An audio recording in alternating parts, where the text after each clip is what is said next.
What have you found that's been kind of more effective in building that relationship, that trust between employees and the security team, right? If you guys are trying to work together, how do you build that trust?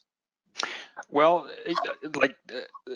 same kind of thing. We don't test people. We're not trying to get people in trouble.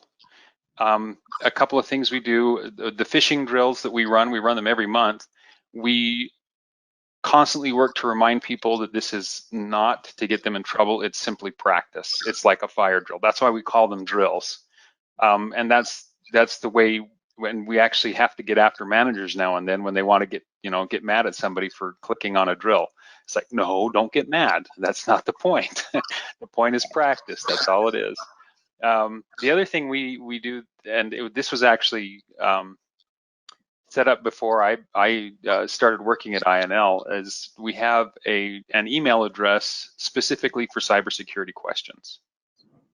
And so we ask people to report if they get a phish or anything like that.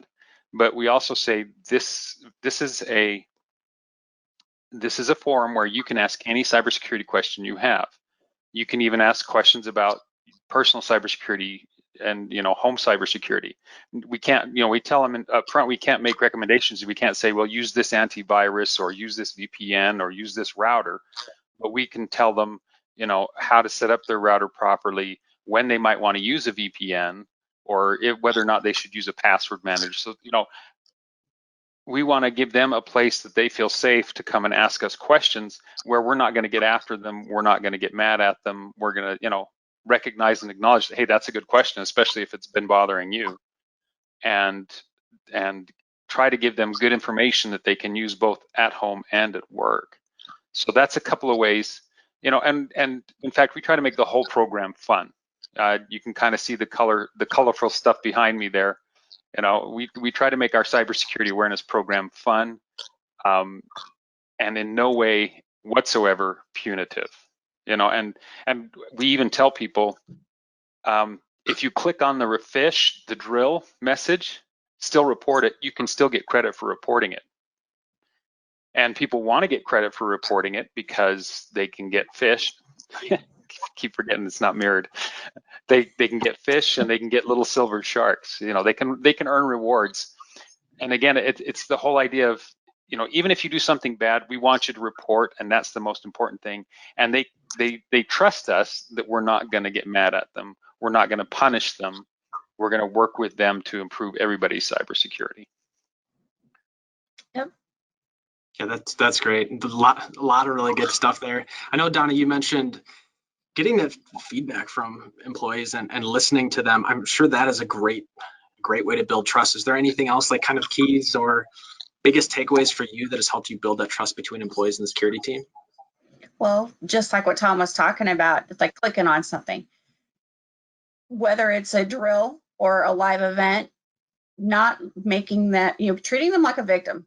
They are a victim, and letting them know anybody can be a victim, and taking that element of care with them, and showing that compassion and that empathy, versus the ID10T that IT is famous for. Like, I cannot believe you did that. That's not fair.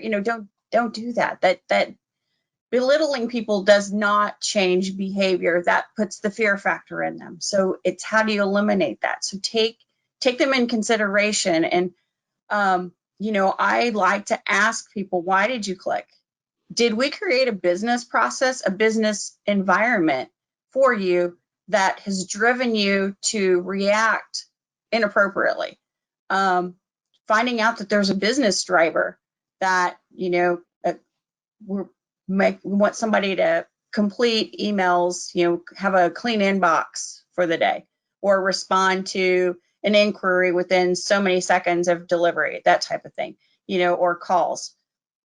All of those different type of metrics that are out there, are they reasonable? It's like we're educating them in security awareness to take the time to look at the email address, see what's coming from the sender, and then do all of this reasoning, is it real, and all of that. But if we're having these business drivers that are saying, do this, and be quick about it, they're not being able to take that time. So actually interviewing the person and making sure we're not signing up to fail, And that's where that circle, the circle of trust, where that relationship's been built. Like, okay, you're actually trying to understand my business. You're really trying to understand what my job is and trying to help make things better for me. And it's like, yeah, I really want to know what your day is. And also taking in consideration where the business is at. Like right now, elections has a cycle. They have a blackout period. It's not a good idea to set a time frame for something that impacts their setup period. Yes, security is important to that department, but at the same time, I don't want to set a deadline for that department that gets in, that hinders them and makes them feel like, hey, here's just another added stress. Elections is the priority. So it's understanding the business schedule, and then putting a timetable to that. So really getting familiar and building that relationship is key. And then they trust me. They tell me, they're honest about it. And it's built a great reputation for the security team, where, we were known as the Department of No, and now we're the Department of How can we help you? New episodes of Cyberwork are available every Monday at 1 p.m. Central. And don't forget to claim your free month of Infosec skills. Sign up using the code CYBERWORK and you'll get unlimited access to hundreds of courses, hands-on labs, certification practice exams, skills assessments, and more. Use code CYBERWORK for Infosec skills.